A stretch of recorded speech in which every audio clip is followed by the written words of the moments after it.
Section 1. The House on East New York Street. It was a small, unassuming house in a working-class neighborhood. 3850 East New York Street in Indianapolis, Indiana. From the outside, it looked like any other home on the block, but inside, a darkness was growing. In the fall of 1965, this house became the setting for one of the most disturbing crimes in American history. It is a story that forces us to ask difficult questions. How can such cruelty exist? And what is our responsibility when we suspect something is terribly wrong? This is the story of Sylvia Likens, a 16-year-old girl whose life was cut short in a place she was supposed to be safe. We will walk through the events as they happened, day by day, to understand the unthinkable. This story begins in the summer of 1965, but it reaches its tragic conclusion on October 26th of that year. That was the day police were called to the home of Gertrude Banaszewski. They found Sylvia Likens in a back room, her body bearing the marks of unimaginable abuse. The case would horrify the nation and expose a chilling reality about the capacity for human cruelty and the danger of collective silence. Sylvia was not a statistic. She was a vibrant young girl with dreams and a future. Her story is a painful but necessary reminder of our shared duty to protect the most vulnerable among us, a duty that, in her case, was tragically failed. Section 2. A Summer of Change. Sylvia Marie Likens was born on January 3, 1949. By all accounts, she was a typical teenager for her time. She was known for her bright smile and friendly nature. At 16, she was navigating the world of high school, friendships, and dreams for the future. Sylvia and her younger sister Jenny, who was 15 and had mobility issues from polio, lived a nomadic life. Their parents, Lester and Betty Likens, worked as carnival concessionaires. This meant they were often on the road, traveling from town to town. The constant moving made it hard for the girls to form lasting friendships or feel a sense of belonging in any one place. In the summer of 1965, Lester and Betty faced a familiar problem. They had a carnival route to work, but they couldn't take the girls with them. They needed to find someone to care for Sylvia and Jenny. This is when they met Gertrude Banaszewski. Gertrude was a 37-year-old single mother with 7 children of her own. She lived in a crowded, modest home and struggled to make ends meet. To the Likens parents, she seemed like a reasonable solution. She was a mother herself and appeared capable of looking after 2 more teenagers. An agreement was made. Lester would send $20 a week for the girls' care. In early July 1965, Sylvia and Jenny moved into the Banaszewski house. At first, the arrangement seemed to work. Sylvia and Jenny enrolled in Arsenal Technical High School with the Banaszewski children. They tried to settle into their new, temporary home. But the house at 3850 East New York Street was not a normal environment. It was chaotic and overcrowded, filled with Gertrude's own children and a rotating cast of neighborhood kids who used it as a local hangout. Gertrude, overwhelmed by financial pressures and her own poor health, had a volatile temper. The $20 weekly payment from Lester Likens soon became a point of contention, especially when it arrived late, which it often did. This financial strain was the initial crack in a foundation that was already unstable.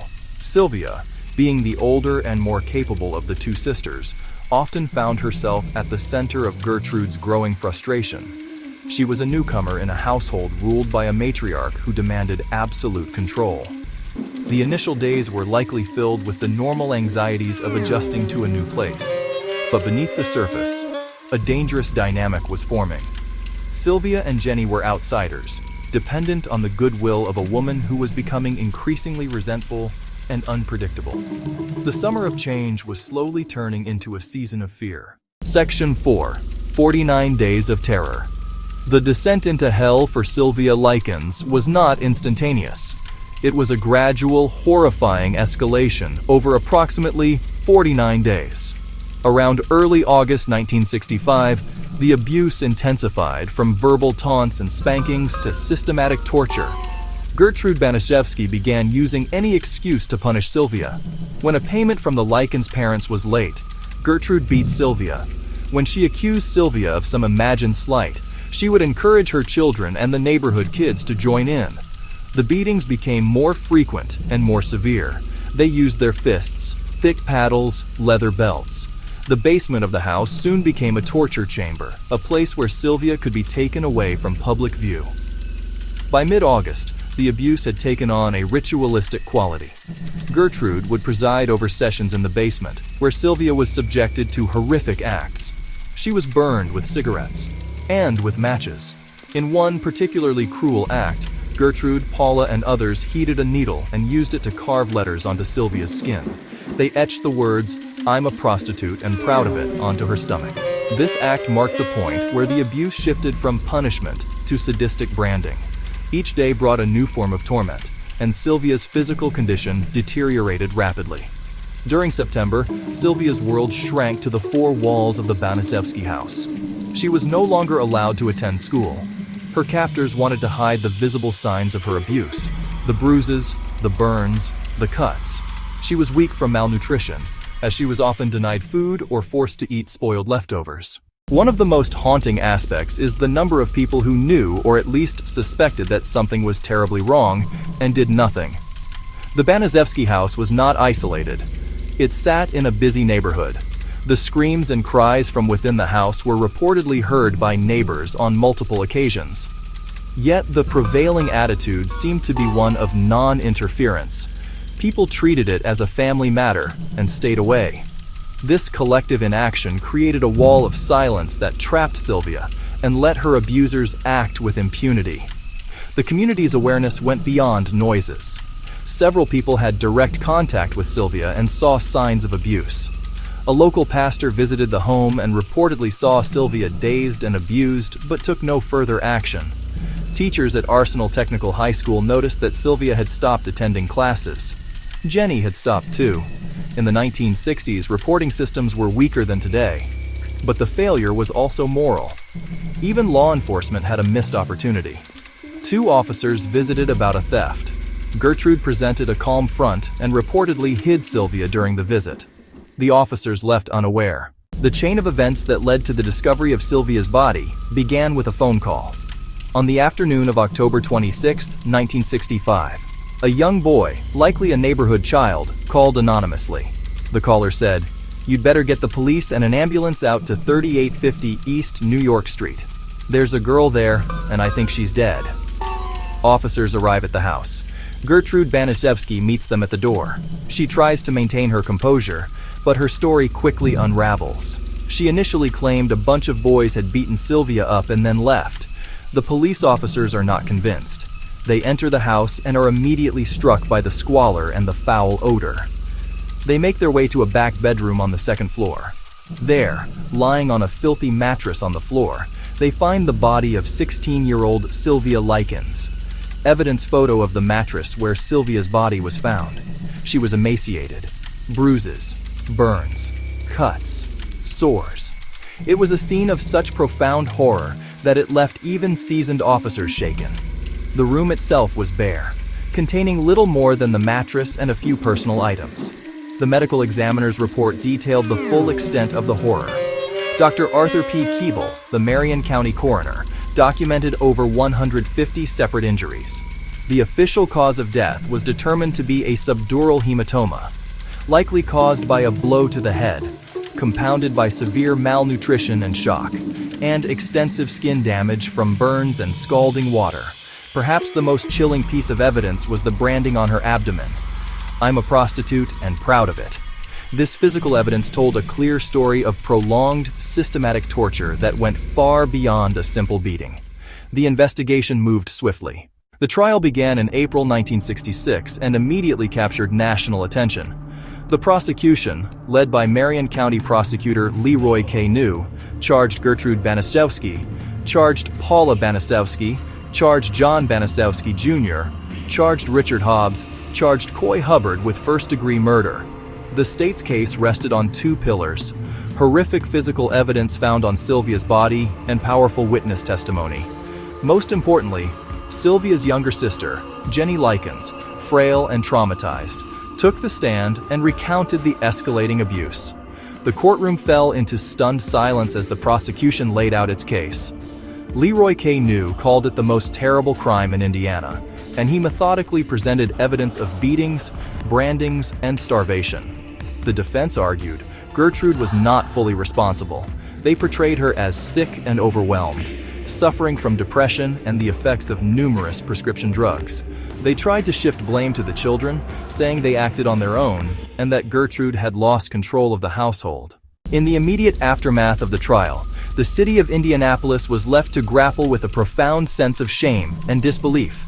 The case of Sylvia Likens had exposed a dark secret in their community, and the details were a source of national horror. The house on East New York Street became a grim landmark, a symbol of the tragedy. For a time, it was a place people drove by slowly, staring at the windows and wondering how such a thing could have happened. The story dominated local news for months. The name Banaszewski, the name Likens, became inextricably linked in the city's collective memory, representing the extremes of cruelty and victimhood. The public reaction was a mixture of outrage and soul-searching. Many were horrified not only by the actions of Gertrude Banaszewski, the youths, but also by the inaction of the neighbors, school officials, others who had missed the signs. Letters to the editor in local newspapers debated who was to blame. Was it just the individuals involved? Or did the community as a whole bear some responsibility?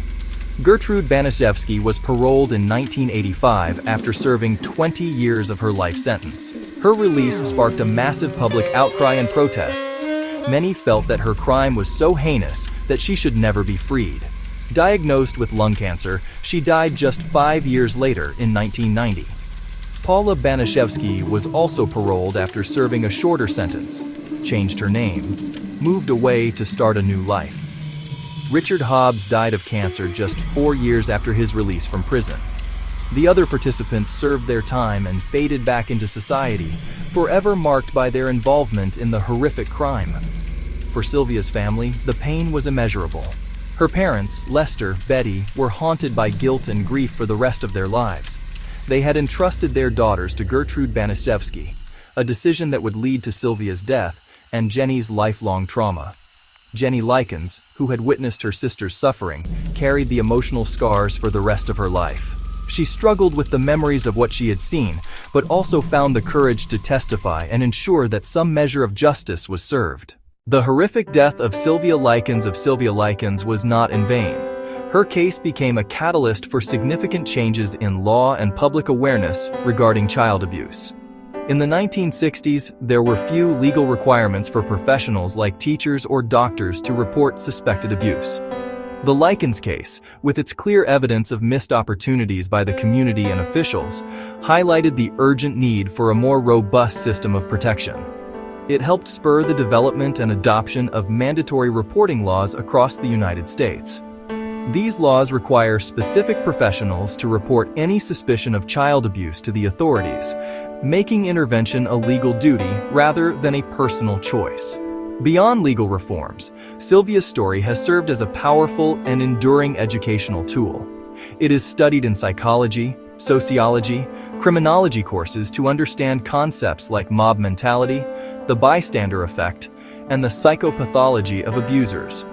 The case provides a chilling real-world example of how a group of ordinary people, under the influence of a charismatic and manipulative leader, can be driven to commit extraordinary acts of violence. It forces students and professionals to analyze the social dynamics that allow abuse to flourish and to consider the psychological pressures that lead to both participation and inaction in the face of cruelty. The story has also been immortalized in books, films, and documentaries, ensuring that Sylvia is not forgotten. The story of Sylvia Likens is a difficult one to tell, and a difficult one to hear. It forces us to look into a dark corner of human nature that we would rather ignore. But to turn away is to dishonor her memory, to disregard the lessons her life and death taught us. Sylvia was not just a victim. She was a 16-year-old girl with a bright smile and a future that was stolen from her. Remembering her means more than recounting the horror. It means committing to vigilance and compassion that were tragically absent in her final days. Her story reminds us, the safety of a child is everyone's business. Justice in the legal sense was served, convictions and prison sentences. But true justice extends beyond the courtroom. It lies in the societal changes her case helped inspire. Mandatory reporting laws, increased awareness of child abuse, and the understanding that silence can be as deadly as a physical blow. The legal system can punish perpetrators, but only an active, engaged community can prevent such tragedies. Be the neighbors who make the call. Be the teachers who follow up on an absent student. Be the friends who refuse to look away. Remember, the core failure was not a single act of evil, but a collective breakdown of humanity. It was a failure of a caregiver, of a family, and of a community. Let us remember her not for how she died, but for the change her story inspires.